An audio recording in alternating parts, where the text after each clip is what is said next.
السلام عليكم ورحمة الله وبركاته. اليوم نتحدث إن شاء الله معكم تفسير سورة الرعد. تفسير سورة الرعد. سورة الرعد كما مر عليكم هذه السورة تتحدث عن عدة أمور. من هذه الأمور التي ستتحدث عنها مسألة السعداء في هذه الحياة في الدنيا والآخرة. في الدنيا والآخرة. تفسير هذه الآيات تفسير سورة الرعد. تفسير سورة الرعد. ننظر إلى الآيات. تابعوا معي في الآيات. يقول الله سبحانه وتعالى: أفمن يعلم أنما أنزل إليك من ربك الحق كمن هو أعمى إنما يتذكر أولو الألباب الذين يوفون بعهد الله ولا ينقضون الميثاق والذين يصلون ما أمر الله به أن يوصل ويخشون ربهم ويخافون سوء الحساب والذين صبروا ابتغاء وجه ربهم وأقاموا الصلاة وأنفقوا مما رزقناهم سرا وعلانية ويدرؤون بالحسنة السيئة أولئك لهم عقبى الدار جنات عدن يدخلونها ومن صلح من آبائهم وأزواجهم وذرياتهم والملائكة يدخلون عليهم من كل باب سلام عليكم بما صبرتم فنعم عقبى الدار. هذه هي الآيات التي سنتحدث عنها وسنفسرها. والتفسير مهم جدا من ناحية أن لا بد الواحد حتى يفهم معاني كلام الله سبحانه وتعالى ويتدبرها لا بد أن يكون على معرفة بقراءة هذه الآيات. فاحرص على أن تعرف قراءة الآيات وتضبط قراءتها. وإذا كان عندك شيء من الخلل في القراءة أكثر من السماع.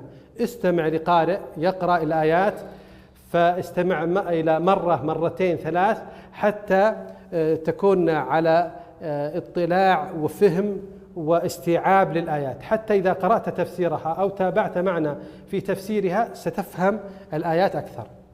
هنا الله سبحانه وتعالى في هذه الآيات في الجزء الأول منها في الآية الأولى يتحدث الله سبحانه وتعالى عن نزول الوحي الحق، نزول الوحي، وأن هناك الناس على قسمين، من هو مبصر قد رأى الحقيقة واستفاد منها، استفاد من الوحي، والآخر سماه كمن هو أعمى. الأعمى الذي لا يستفيد من الآيات، لا يستفيد من الآيات، لا يستفيد من الوحي، لا يستفيد من القرآن. ثم بين الله من الذي يستفيد يا رب، لأن نمر عليها كذا مرور سريع. الذي يستفيد أولو الألباب، أصحاب العقول، أصحاب العقول، العقول السليمة، العقول النيرة. هؤلاء هم الذين يستفيدون من الوحي. ثم ذكر الله صفات هؤلاء، صفات أولي الألباب. صفاتهم ذكر عدة صفات. لاحظوا الآن، ننظر إلى الصفات. هنا الذين يوفون بعهد الله، واحدة. ولا ينقضون الميثاق، اثنين. والذين يصلون ما أمر الله به أن يوصل، ثلاثة. ويخشون ربهم، أربعة. ويخافون سوء الحساب، خمسة. والذين صبروا ابتغاء وجه ربهم، ستة. وأقاموا الصلاة، سبعة. وأنفقوا مما رزقناهم سرا وعلانية، ثمانية. ويدرؤون بالحسنة السيئة، تسعة. 9 صفات لأولي الألباب، 9 صفات لأولي الألباب الذين وصفهم الله بأنهم يرون أصحاب بصيرة، لأن العمى ليس العمى هنا العمى الحقيقي وهو أن لا يرى الإنسان، لكن العمى المعنوي وهو العمى الإنسان الذي لا يطلع ولا يعرف حقيقة الأمر، لا يعرف حقيقة هذه الدنيا، لا يعرف ما بعد هذه الدنيا، لا يعرف ما الواجب عليه. هؤلاء هم العمي، هم العمي. ثم ذكر الله قال أولئك لهم عقبى الدار، عاقبة الدنيا سيذهبون إلى الدار، دار الآخرة. ثم وصف الله دار، قال جنات عدن يدخلونها ومن صلح، ليس فقط تدخل الجنة، أيضا ومن صلح من آبائهم وأزواجهم، هؤلاء الألباب يدخل معهم إكراما لهم، زيادة على الإكرام أن يجمع الله يجمعهم بآبائهم وأزواجهم وذرياتهم. ثم ليس فقط ذلك، لاحظ هذه ميزة دخول الجنة، بعدين أيضا يدخل معهم من صلح من آبائهم وأزواجهم وذرياتهم. أيضا هنا والملائكة يدخلون عليهم من كل باب، يزورونهم الملائكة، يدخلون عليهم الملائكة، ليس فقط يدخلون عليهم دخولا فقط، أيضا سلام عليكم، يسلمون عليهم، يعطونهم التحية، السلام عليكم ورحمة الله وبركاته، يسلمون عليهم إكراما لهم، سلام عليكم. لماذا أيضا السلام هنا معناها السلام أن يتلفظون بلفظ السلام، السلام عليكم، أيضا يأتي معنى آخر وهو سلام عليكم بما صبرتم، جاءكم السلام والراحة والسعادة وأمنتم لما صبرتم فنعم عقبى الدار، صبرتم على تنفيذ الأوامر فنعم عقبى الدار. هذا المعنى الآن معنى الإجمالي. فنجي الآن أفمن يعلم أن ما أنزل إليك من ربك الحق، الحق هو أنزل، الذي أنزل الحق هو ما هو؟ الوحي عموما، وهو القرآن، السنة، الدين. أفمن يعلم أن ما أنزل إليك من ربك الحق كمن هو أعمى، ذكرنا هنا العمى الذي لا يبصر الحق ولا يستفيد من القرآن ولا يستفيد من سنة النبي ولا يستفيد من دين الإسلام ولا يستفيد من دعوة محمد صلى الله عليه وسلم. إنما يتذكر أولو الألباب، الذي يستفيد من القرآن ويستفيد من السنة ويستفيد من الدين الإسلامي هم أولو الألباب. ذكرنا صفاتهم. ننظر الذين يوفون بعهد الله. يوفون بعهد الله، هناك عهد بينك وبين الله، والعهد هو العهد الذي بيننا وبينهم الصلاة، فمن تركها فقد كفر، هذا نوع من العهد. أيضا العهد الأوامر، الصيام، الحج، الأعمال. هناك أعمال لن تساءل، لن يراقبك إلا الله، لا يعلم أحد منك أنك طبقتها إلا الله، فهذا هو الوفاء بالعهد.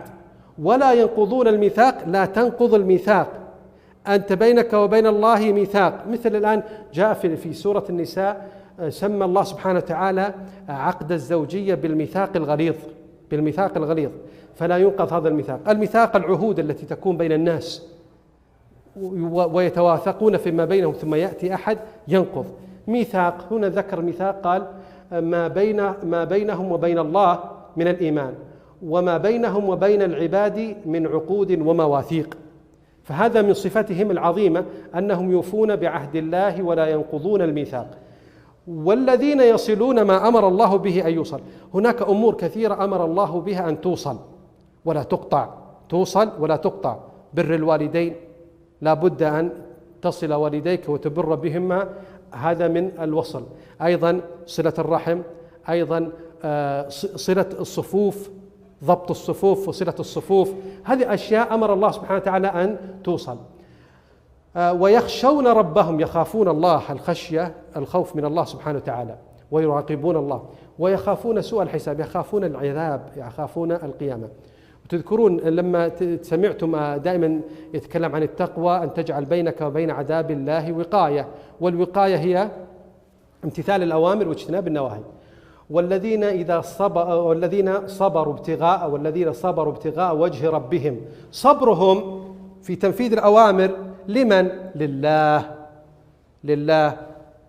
أنواع الصبر مر عليكم في دروس سابقة، أنواع الصبر من الصبر الذي يتحدث هنا الصبر على طاعة الله، الصبر على طاعة الله، قيامك ببر الوالدين يحتاج صبر، المحافظ على الصلوات الخمس يحتاج إلى صبر، الأعمال أي عمل خير يحتاج إلى صبر، فهذا الصبر.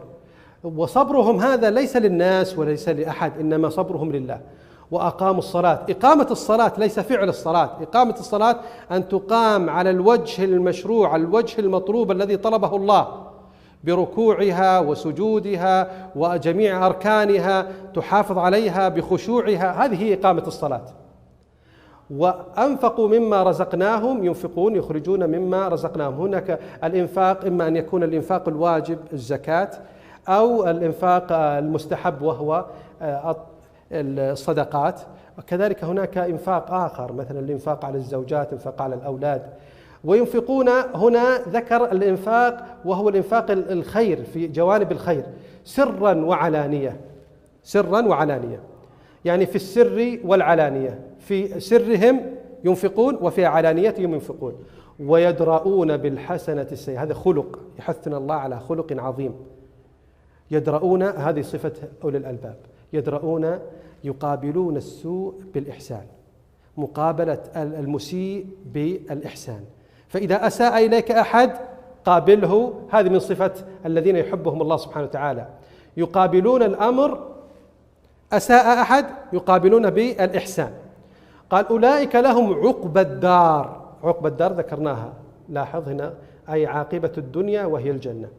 جنات عدن يدخلونها ومن صلح من آبائهم وأزواجهم، هذا من الكرام. قال والملائكة يدخلون الجنة. هنا لاحظ ذكر هنا الإيمان بمسألة وهو الوحي، الكتب، وأيضا هنا الملائكة. تذكرون أركان الإيمان؟ ما أركان الإيمان؟ الأركان الإيمان الستة: أن تؤمن بالله وملائكته وكتبه ورسله واليوم الآخر وبالقدر خيره وشره. هنا ذكر الإيمان بالكتب وهو القرآن الكريم هنا، وأيضا الإيمان بالملائكة. الآن ننتقل ما بعده. لاحظ الآن، سنأتي الآن إلى المعرض عن القرآن أعمى. المعرض عن القرآن أعمى. أعمى كيف أعمى؟ عمى حقيقي؟ لا، هو يبصر، لكن عمى القلب، لا يرى الحقيقة كما هي، لا يرى حقيقة الأمور. عمى. المعرض عن القرآن أعمى، معرض عن الدين، معرض عن الله، معرض عن رسوله، أعمى. أفمن يعلم أن ما أنزل إليه من ربه كمن هو أعمى. نشيل هذا نمسحها. قال لاحظ: أفمن يعلم أن ما أنزل إليك من ربك الحق كمن هو أعمى إنما يتذكر أولو الألباب. أولو الألباب، هذا الآن حديثنا هنا. لاحظ الآن الفوائد. هنا بين لنا، قال هنا الله سبحانه وتعالى يماثل: هل يستوي الذين يعلمون والذين لا يعلمون؟ هذا دائما يأتي في القرآن. أيضا أفنجعل المسلمين كالمجرمين؟ مقارنة. هنا يقارن الله بالإنسان المبصر والإنسان الأعمى. المبصر أو صاحب البصيرة الذي رأى الحقيقة وآمن بالقرآن وآمن بالسنة وآمن بمحمد صلى الله عليه وسلم، والآخر الذي أعرض، هذا أعمى. أعمى. أيضا الثانية فضل العلم. من أين أخذنا فضل العلم؟ فضل العلم بما أنزل الله من الوحي وهو القرآن. فهنا فضل العلم بما أنزل الله سبحانه وتعالى، والتصديق به والعمل بمقتضاه، وخطر الجهل والإعراض. خطر الجهل والإعراض، لا تعرض عن كتاب الله وسنة النبي صلى الله عليه وسلم، لا تعرض عن الدين. الإعراض عن الدين خطر جدا. الثالثة الله سبحانه وتعالى هو العدل، فلا يستوي عنده من آمن. هذا من عدل الله.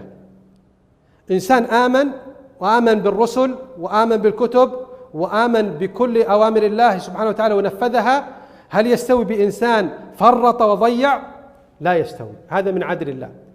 المؤمن حي القلب. هذه هنا مسألة البصيرة، يبصر بنور قلبه. الله نور السماوات والأرض مثل نوره كمشكاة فيها مصباح. هذه لو قرأت الآية وتأملتها، نور. هذا نور، قال الله نور على نور. نور على نور. نور الإيمان مع نور القرآن يجتمع في قلب المؤمن، فماذا يحدث للمؤمن؟ يحدث شيء عظيم، فيصبح يرى الأمور بنور قلبه. قال وأما الكافر فهو ميت القلب. ميت القلب أعمى. ميت القلب أعمى، لا يعلم ولا يعمل. هنا أخذ الموعظة من هذه الآيات، والذي يأخذ الموعظة ويستفيد من الآيات هم أولي الألباب. ننتقل بعدها هنا صفات السعداء. قبل قليل ذكرنا تقريبا 9 صفات، 9 صفات عديناها هنا. الآن نحاول نذكرها.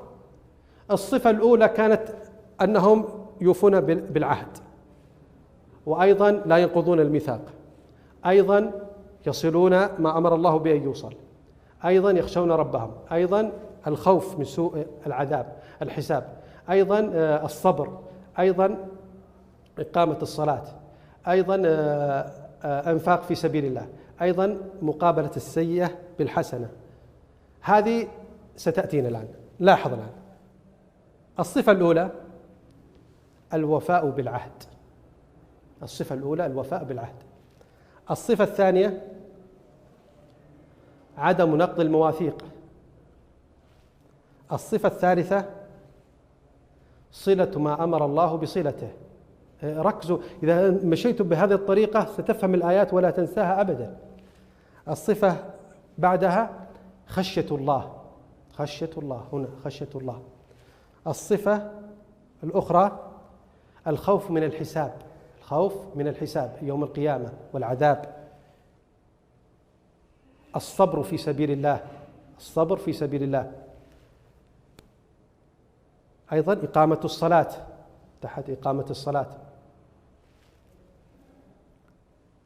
أيضا الإنفاق في سبيل الله، هنا وأنفقوا مما رزقناهم سرا وعلانية. وهنا مقابلة المسيء بالإحسان، مقابلة المسيء بالإحسان، وهذه صفة عظيمة. هذه صفات السعداء، صفات أولي الألباب الذين سعدوا بالقرآن والسنة. الحرص على الاتصاف بهذه الصفات، اتصف بهذه الصفات، إذا اتصفت بهذه الصفات أصبحت من أولي الألباب. أيضا أعمال السعداء، حتى تصبح من السعداء اتصف بصفاتهم واعمل بها، ولكن لا بد من أن يكون عملك خالصا لوجه الله.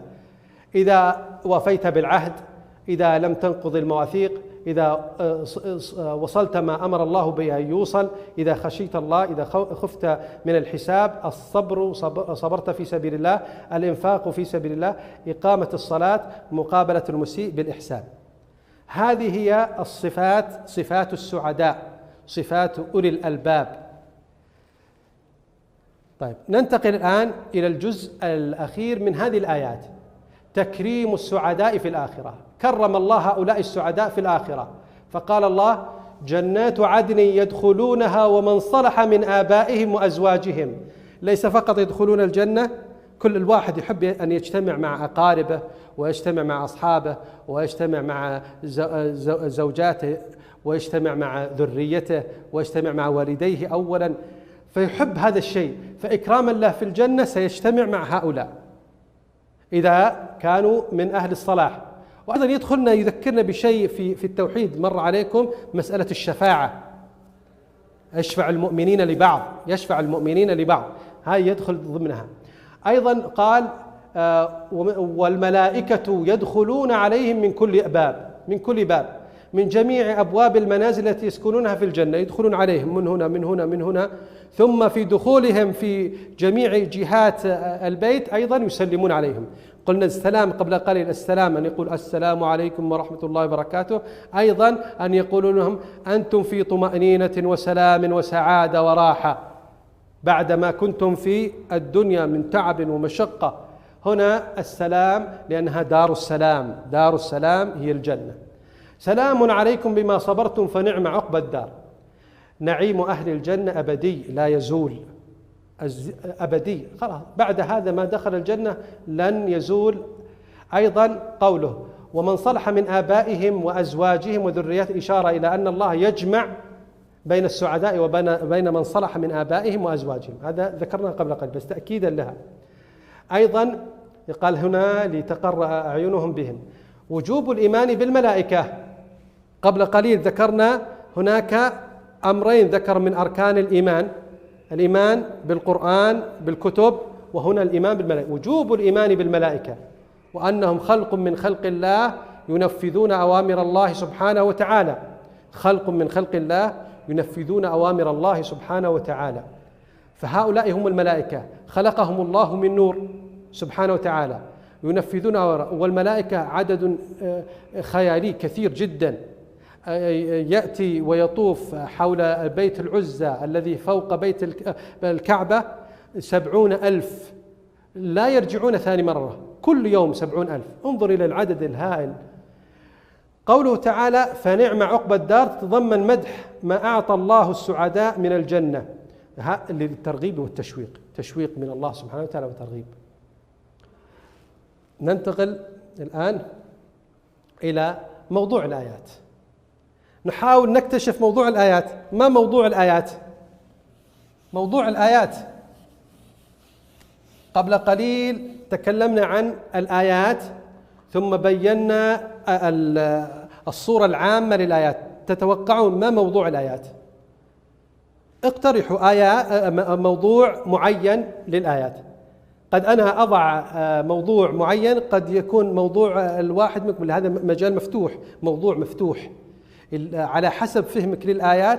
تستطيع أن تصيغ موضوع، كل يصيغ بطريقته، يصيغ بطريقته الموضوع، فاختر موضوع مناسب لهذه الآيات. فكر معي، ما الصيغة التي تستطيع أن تصيغ بها موضوع للآيات؟ أعطيكم مقترحي: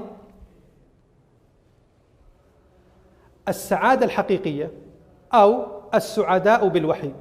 السعادة الحقيقية هو التزام بالوحي، أو يأتي طالب من الطلاب ويكتب ويقول لا، صفات السعداء. جيد، لأن ذكرت الآيات صفات السعداء. أو تقول السعادة الحقيقية أو السعداء بالوحي، الذين يسعدون بالوحي من طبقوا الوحي وآمنوا به، هؤلاء هم السعداء. هذا موضوع مقترح. ننتقل بعدها إلى أنشطة الآن. تذكرون الصفات؟ قبل قليل ذكرنا الصفات. هنا وضع لكم 6 نقاط، لكن سنذكر أن ذكرنا يمكن 9 صفات. نعيد الصفات.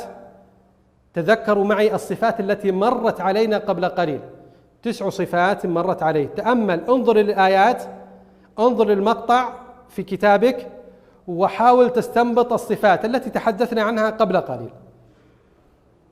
ننظر الآن الصفة الأولى: الوفاء بالعهود، هذه الصفة الأولى. الصفة الثانية: عدم نقض المواثيق. الصفة الثالثة: صلة ما أمر الله بصلته.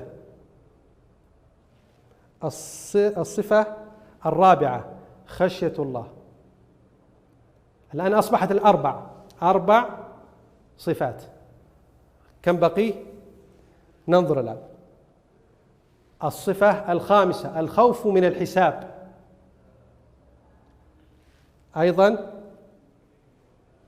الصفة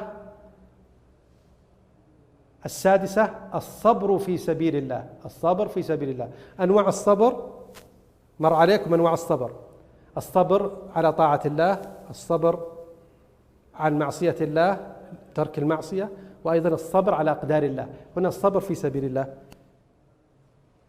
أيضا الإنفاق في سبيل الله، قال الله: والذين ينفقون أموالهم سرا وعلانية، بالسر والعلانية ينفقون. أيضا إقامة الصلاة، قلنا إقامة الصلاة تختلف عن معنى فعل الصلاة. إقامة هو أن تكون على الوجه الذي شرعه الله سبحانه وتعالى، على الوجه المطلوب التي يكون لها أثر. الكثير منا يقول الصلاة هذه ما كان لها أثر كبير علي. السبب أنت كيف أقمتها، فاحرص على إقامتها الإقامة الصحيحة. مقابلة المسيء بالإحسان، مقابلة المسيء بالإحسان. تقويم. ننظر الآن: لماذا شبه الله عز وجل المكذب بالقرآن بالأعمى؟ لماذا شبه الله بالأعمى؟ هنا ننظر الآيات. قال: أفمن يعلم أن ما أنزل إليك من ربك الحق كمن هو أعمى. لماذا شبهه بالأعمى؟ لأنه لم يبصر وينظر للقرآن ويتأمل القرآن ويؤمن به، فهو أصبح أعمى. فهنا شبهه بالأعمى لأنه لم يرى بقلبه، كان قلبه أظلم، لا يرى الأشياء على حقيقتها. إنما ينظر إلى حقيقة الأشياء هم أولي الألباب. طيب، ورد في الآيات ركنان، ما هما؟ هنا قال ركنان، في الكتاب ذكر ركنان من أركان الإسلام. ما هما الأركان الإسلام المذكورة؟ ونستطيع أن تكون إما أركان الإسلام أو الإيمان، لكن هنا أركان الإسلام. الإسلام الصلاة، هنا الصلاة ركن من أركان الإسلام. طيب، الركن الثاني أين الركن الثاني؟ يمكن الزكاة، تدخل الزكاة. لكن إذا قلنا مثلا أركان الإيمان، لو قلنا أركان الإيمان هو الكتب والإيمان بالملائكة، الإيمان بالملائكة. طيب، أنواع الصبر، ذكرت قبل قليل أنواع الصبر. أنواع الصبر ثلاثة أنواع الصبر: الصبر على طاعة الله، والصبر على ترك المعصية. طيب، والصبر أيضا الصبر على أقدار الله. هذا أنواع الصبر، الصبر على أقدار الله سبحانه وتعالى، أنواع الصبر. في الختام، بعد ما مر علينا هذه الآيات، استرجعوا هذه الآيات وانظروا إليها وتأملوها أكثر، واتصفوا بهذه الصفات، واحرصوا على أن تكونوا من أصحاب البصيرة الذين يتعلمون القرآن ويقرؤونه ويحافظون عليه حتى يكونوا من أولي الألباب. هذا والله أعلم، وصلى الله وسلم على نبينا محمد. السلام عليكم ورحمة الله وبركاته.